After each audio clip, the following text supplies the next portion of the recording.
Hello guys, welcome back to my channel, and today I'm excited to finally open these bots, which if for you guys you might tell because of the title of the video, but this is the Secret Lair of The Walking Dead by Wizards of the Coast. I know there's a lot of controversial opinions about the playstyle for these cards, especially as a commander player. But I just personally just wanted to get them because I just enjoy The Walking Dead. And it has some of my favorite characters throughout the series. So without further ado, let's get started. As you can see, I got two boxes, one for collection, one for playing. I'm gonna try to make 2 decks, well, 5 decks. I really want to build Michonne and Rick Grimes, some of my favorite characters ever. Ooh, look at that. Dead inside. Ooh, there it is. Don't open. Dead inside. I wish it wouldn't be on the top of it, or at least here. So, because like on the first episode of The Walking Dead, when Rick Grimes is going through the hospital, there's a chain with it. So it would just make sense to have it right in front of you. Well, either way, I'm just excited for this. Let's get started. Ooh. I feel like I'm doing this. I would call this a triple unboxing video personally. I opened the cardboard box where it came through. I'm opening the white box, and now I gotta open the black box. Just gotta show it to you guys. Ooh, this is just beauty to me. For anybody there that is trying to play Commander or just enjoys on Walking Dead, I would say, if you didn't buy these cards, just proxy them and build a deck around it to support your favorite characters if you want. If not, if you also are the Walking Dead fan and just want to collect them as well, it will be hard right now. But either way, let's see what we have here. Ooh, oh man, it's just satisfactory to have Rick Grimes as the first card you see. Look at that card, guys. Look at the artwork. It looks so surreal. Like it's like almost what you see on a video game. Close to. More like reality. Man, let's see what we have here. Oh, not gonna lie to you guys, this is my first Secret Lair ever that I bought. So this is why I have trouble taking it apart. Also, something I just noticed about it. It has the map of Terminus. This was something that was after the governor destroyed the prison in season 4, I believe. And this was the whole plot for the second half of season 4 and like how it started season 5, if I'm not mistaken. Maybe I'm wrong. It's been a while since I saw those seasons, but this was a key point about it. That's why we have Glenn as one of the cards. Even though in the series now, he's unfortunately dead. They kill one of the best, same as Rick Grimes. Well, they say speculation that Rick Grimes is still alive. They're supposed to have a Rick Grimes movie about it. Hopefully it tells you more of this story, but here we are right now looking at the cards and look at the walker. Again, season 1, next to the bike where that Rick takes to go to his home. Just beauty. Treasure. Oof. Before he leaves for Atlanta. That's the thing. This represents that. Next we got a walker that has some metal infused on it, so we can assume this is after they start talking about the whole alpha theory about it.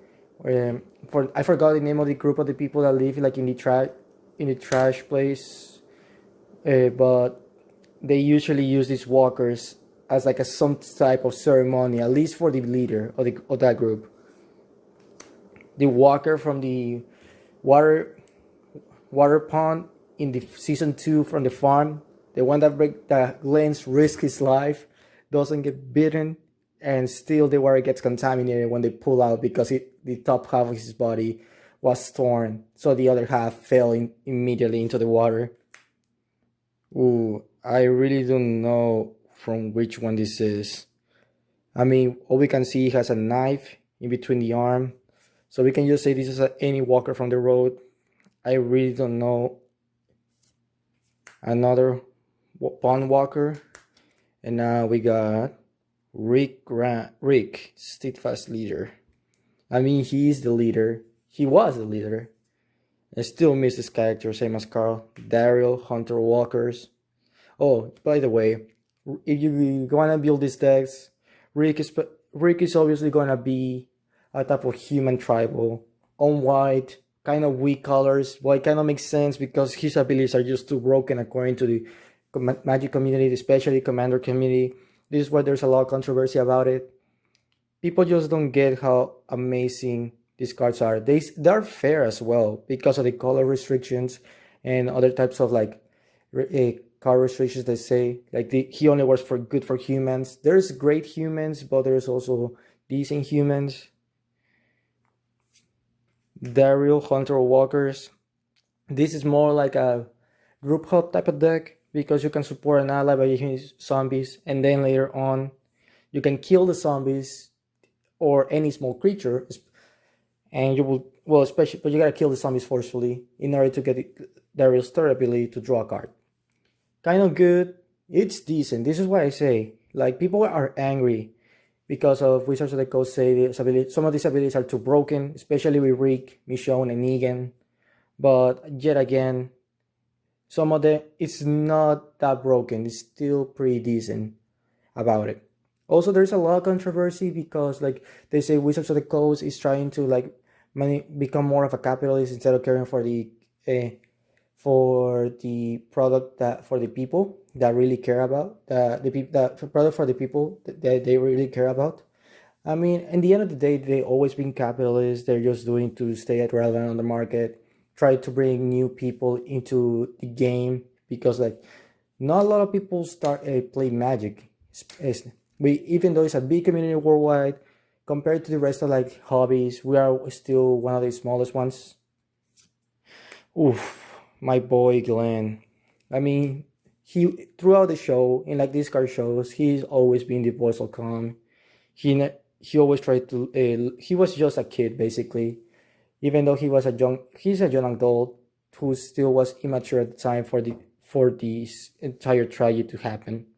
Either way, he's trying to be more of a Voltron type of commander or like evasion type of commander. Like he goes well if you add, for example, Temet or Rogue's Passage in order to make him able to attack, um, in order to be able to be pumped and not be blocked, even though he already has Skulk.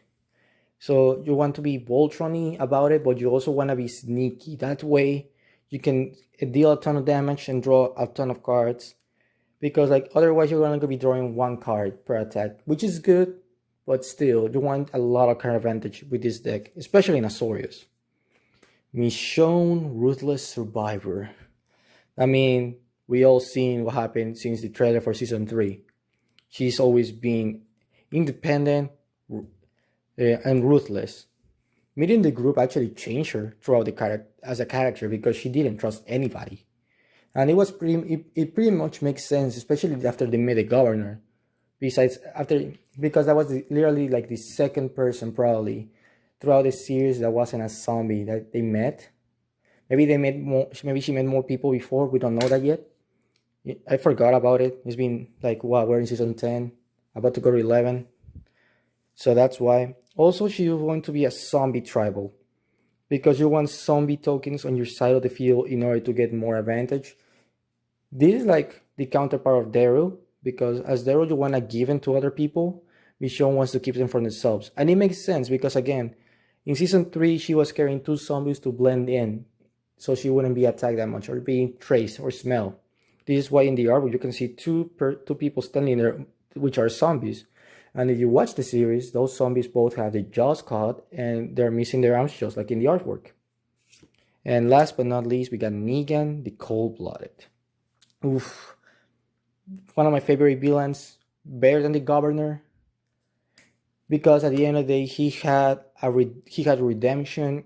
He redeemed himself in the series. Something that the Governor did not did, or like any other villain. Which basically is only like what, 3 including Alpha, probably 4 from terminus, but I don't consider them like a long-term villain because like they only lasted for like what, 2-3 episodes. So the strategy for this deck is like, you gotta use Negan's ETBs, and a lot like you wanna be like aristocrats in some sort of way because of the second ability. ETB is not good in these type of colors in Mardu, but for the second ability, when an opponent sacrifices a creature, you create a treasure token. You wanna be a little bit more aristocrat. So I'm saying like Butcher Maliki or the Dictator of Herbos, and then to add more damage to it, freaking Blood Artist, Sack Outlets, Ashenos Altar, Yahitni, something that fits in the Mardu colors. And there's a ton of things that help you do that. And then our card, we got Lucille. Oh my god, look at this beauty. A lot of people think will go with Negan, and it goes well with Negan because it's a sacrifice a creature. If you do, you create a walker token. But because of the fact you create a walker token, it also goes well with Michonne because she's curious about walkers or zombies, basically. And here's again one last question before I end this video about the Walking Dead cards. Is they're gonna build Michonne, why they didn't build her katana as an equipment? I get it, her equipment doesn't have a cool name like Lucille, but it's a key weapon she has. Like Rick has his revolver, Negan has Lucille, Michonne has her katana. Also, by the way, why there's no revolver for Rick? I don't mean like it's gonna be like no tap, just pay amount of mana and use it. No, I'm saying that, well, it could also go there, but in the series, Rick really just tries to shoot 1 or 2 bullets from the revolver. So I'm saying that Rick, if they would have like Rick Grimes' revolver, they would have to make it a little bit more like tap the creature as well to make it fair. Because as well, we want the cards to be fair, especially in the Commander format. Well, a lot of people have controversies about these cards. Oh, well, guys, thank you so much for looking at the video. Thank you so much for letting me show you some of the most amazing cards that in the history of Magic, at least for me, as a The Walking Dead fan.